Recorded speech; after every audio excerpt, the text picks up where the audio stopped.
WCBI News at 10 starts now.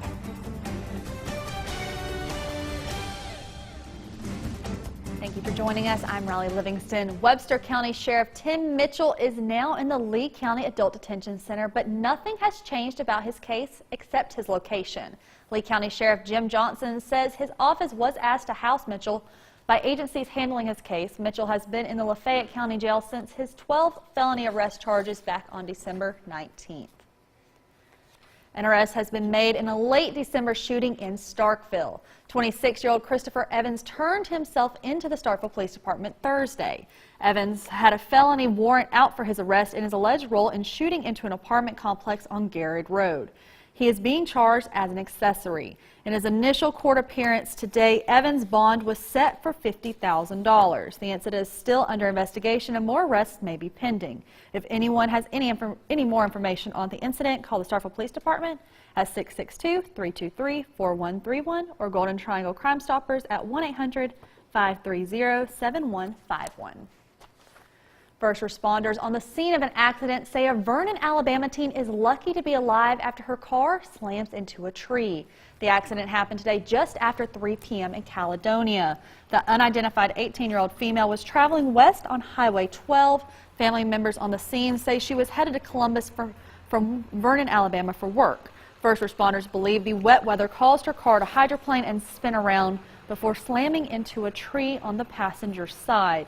The 18-year-old was transported by ambulance to Baptist Memorial for what appears to be non-life-threatening injuries. The Mississippi Highway Patrol is investigating the accident.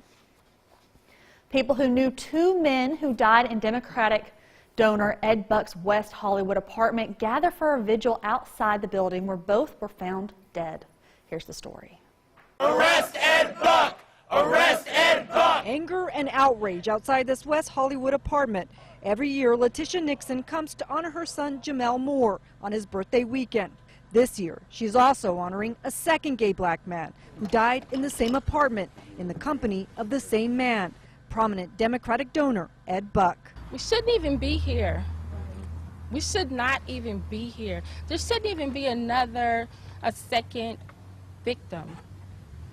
My son did not OD, he was murdered.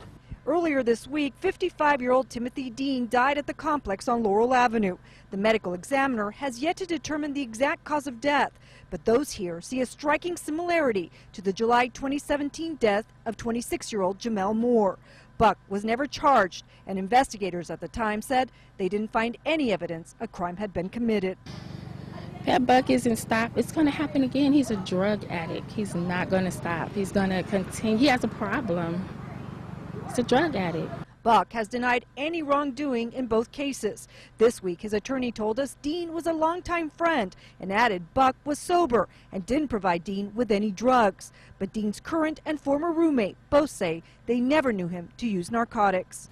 I think the most he ever had was a glass of wine or a beer, and believe me, I can sniff stuff out. He was chilled, he was nice, and he was particularly trying to get his life together.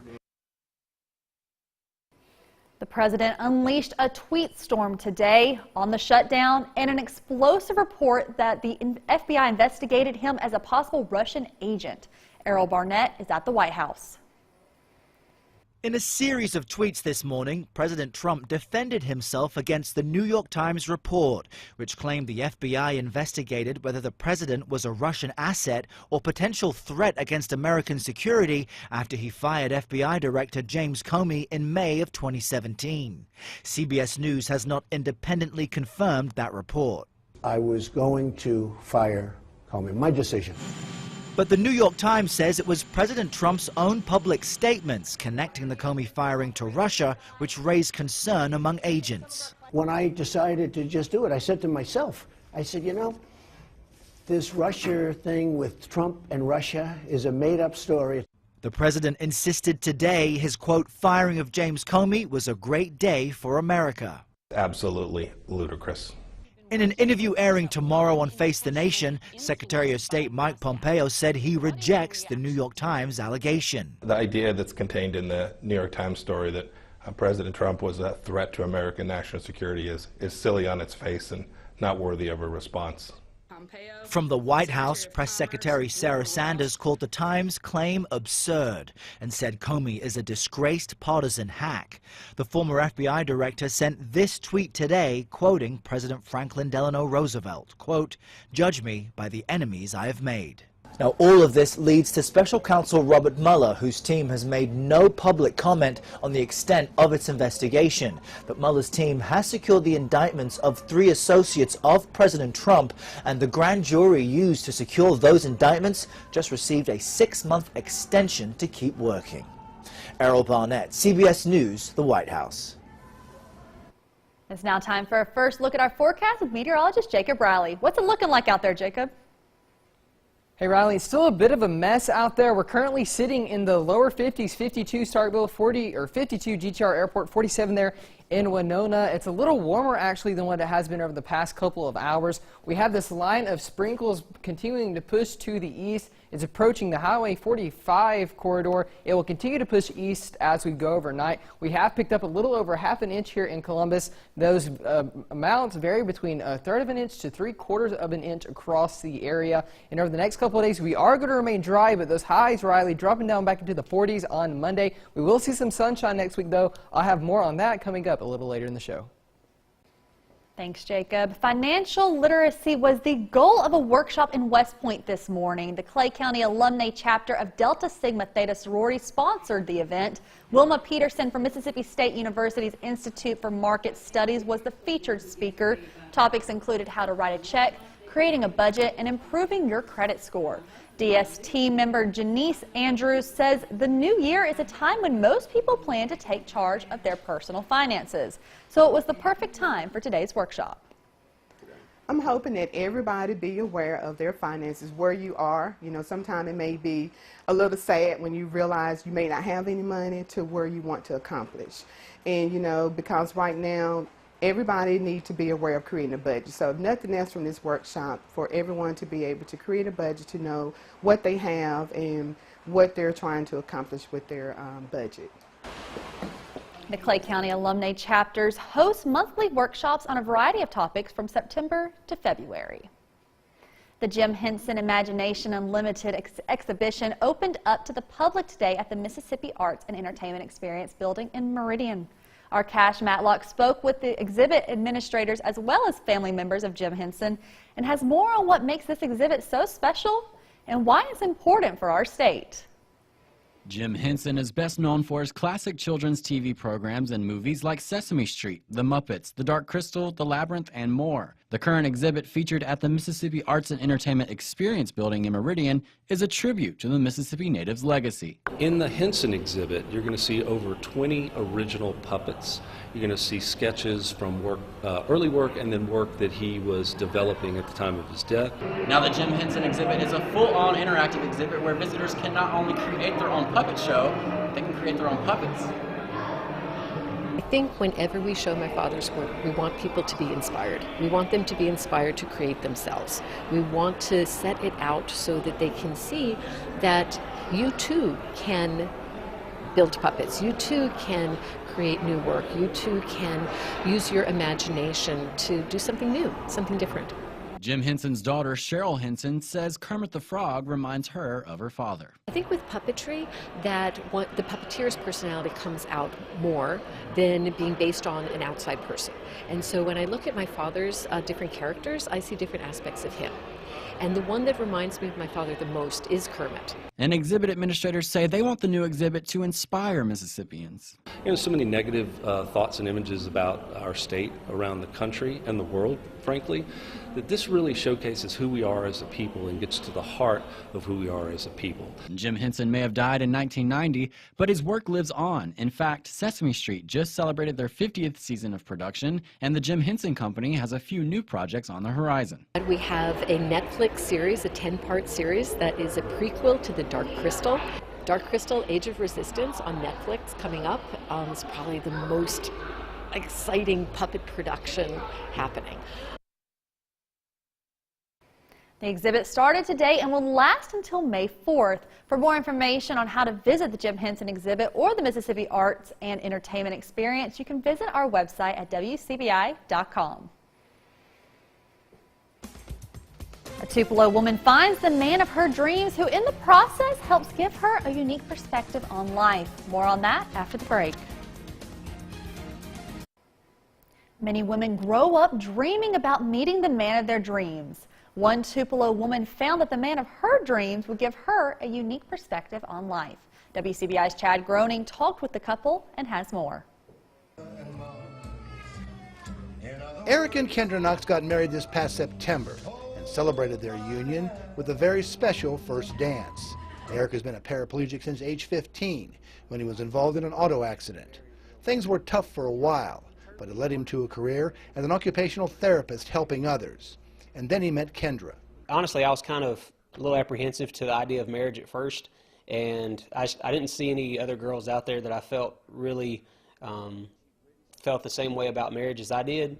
And I didn't want to devote my life to somebody who at the first sign of trouble might divorce me.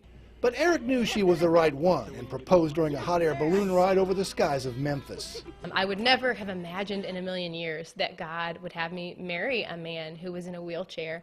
In fact, the lady that set us up, the first question she asked me was, would you ever consider dating somebody who was in a wheelchair? And, I prayed about it and thought about it, and I said, if he loves Jesus more than anything, then yeah. And the Knoxes have had to make adjustments that other couples don't have to deal with. There are little things that we've discovered as a couple that we can't do together, but there's so much more for the kingdom of God that we can do, ways to love people, and to find somebody who has a passion for people like Eric does is so rare that I knew that I was really getting a jewel in finding him. We didn't only just make vows to each other, we also made vows to God that we would love each other for the rest of our lives. And, that's what, I know her relationship with God, and I know my relationship with God, and I know that He is more important to her than I am. And that's what really holds our marriage together. Eric and Kendra believe that with faith, anything is possible. Chad Groening, WCBI News, Tupelo. Eric and Kendra hope their story will be an inspiration to others who face similar challenges. Well, a cold night is in store for us. That rain finally pushes on out of our area late. Those winds are going to be breezy overnight tonight, though. Coming up after the break, I'll let you know when the sunshine returns. Stick with us. First Alert AccuWeather forecast with meteorologist Jacob Riley. Well, it was a nasty Saturday across the region. Taking a look at our Alpha Insurance time-lapse camera, you can see those clouds and rain showers push through our area today. Most of that has pushed on out of our area. However, we do have a few rain showers left now. Those showers are approaching the Highway 45 corridor. Those will continue to push on off to the east as we go throughout the rest of the overnight hours. We've picked up anywhere between 1/3 and 3/4 of an inch of rain out there. 6,800s there in Vernon, 5,800s in Columbus. So we did pick up a pretty decent amount of rain today. Taking a look at our temperatures across the region right now, we've actually warmed up to 52 Columbus, 52 in Tupelo. However, you see these blue colors. That's what's going to head our way as we go into the overnight hours tonight and on throughout the day on Sunday. Taking a national look at the storm system that's been impacting our area, we have heavy rain here across the south. Have some ice there in the Appalachian Mountains back up towards D.C. They're seeing some of that heavy snow back out west. Nothing to worry about in terms of rain. This high pressure system, though, is going to begin to pull its way down into our area, and that's what's going to bring some real cold air into us as we start off next week. Speaking of cold, we're going to see those winds out of the northwest tomorrow between 10 and 15 miles an hour, gusts upwards of 20. That's going to keep us feeling like the lower 40s throughout the day on Sunday, so definitely bundle up as you head out the door tomorrow morning. We don't have any rain to worry about as we go throughout the day tomorrow. Starting off at 11 p.m. tonight, we're going to be in those 40s. Those 40s are going to continue all throughout the day on Sunday, dropping down into potentially the upper 30s by the time we get on into Sunday afternoon.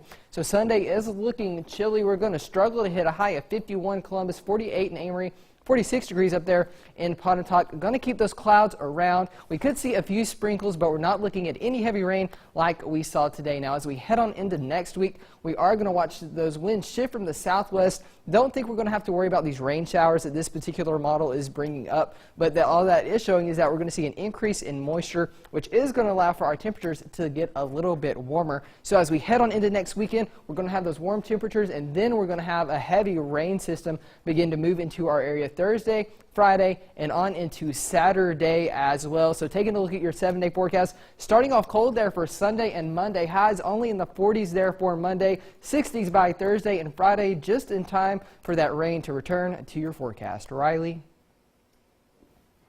The Humphrey Coliseum plays host to a rivalry that's as old as time itself. Highlights from Mississippi State and Ole Miss coming up next in sports.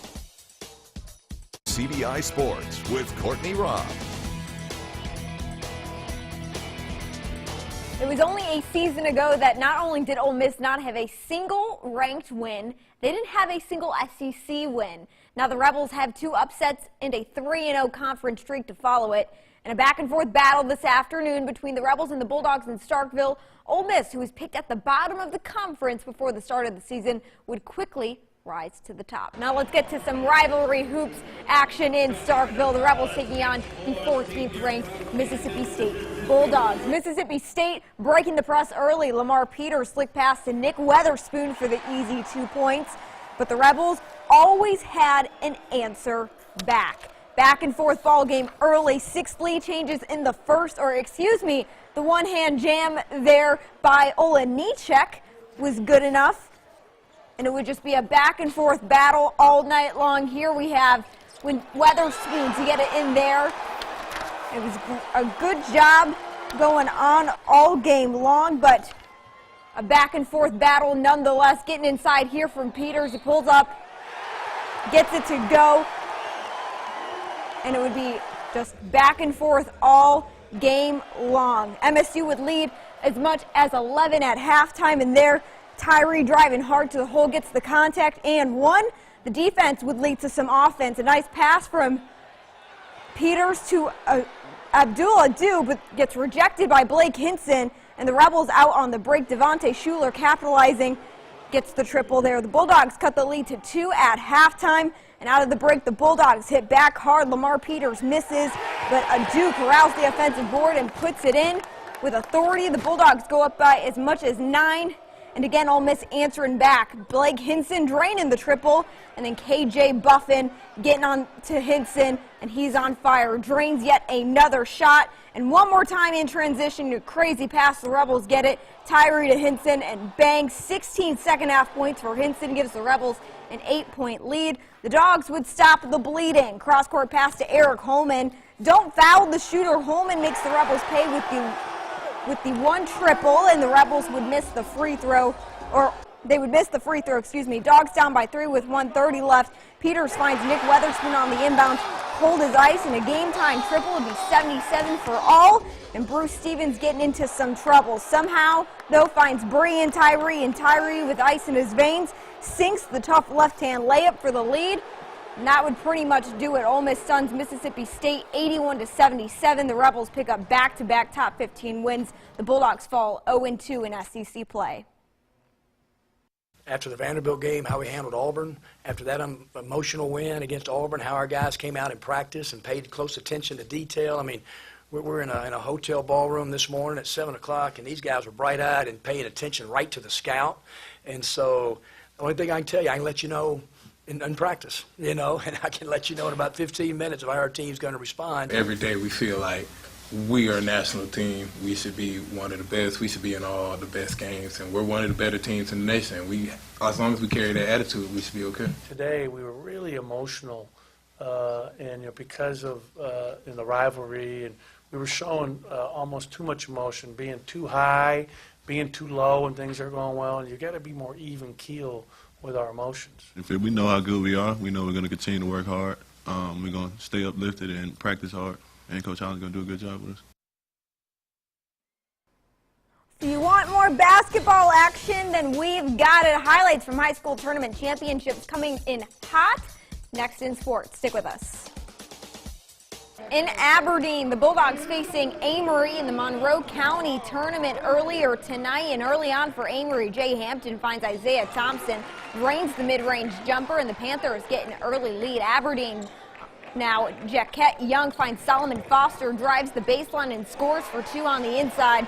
But back would come Amory with a fight. It's Thompson yet again, and he drives the baseline this time and scores, saying, whatever you do, I can do it better. And then later on for Aberdeen, William Johnson finds Young in the corner, and he drains a corner 3. The Aberdeen boys go on to win the Monroe County Boys Tournament with a 44-36 win over Amory. Now time for the ladies. Amory and Aberdeen facing off as well. The fourth quarter, Amory down 7. Lauren Haynes finds Madison Wax. She comes up the court and pulls up, drains the triple, and cuts the lead 37-33.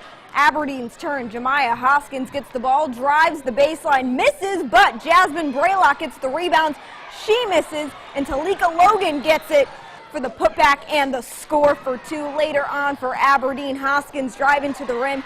She scores, and 20 seconds left to go in this game. Aberdeen up 2. Amory's Wax gets a steal, goes to the other end, finds Deshawnee Fields. She scores and ties the game up at 43. Later on, Aberdeen turning it over again. You don't want to do that right now. Kamia Parks gets the steal, goes coast to coast, and gets the score. And that would be your game winner, folks, as Amory girls get the win over Aberdeen with a final of 45-43 to win the Girls Monroe County Tournament. That's going to be it for sports. We'll have your last look coming up after the break. Stick with us. Well, Riley, the rain has finally pushed on out of here. However, that cold weather is falling in behind it. 40s for highs there on Monday, though. As we get on into Thursday, we will warm up to the 60s, but that's right when that rain begins to move back in. I was hoping for some more dry days. Yeah, me too. Well, we hope everyone has a great night and comes back and joins us tomorrow.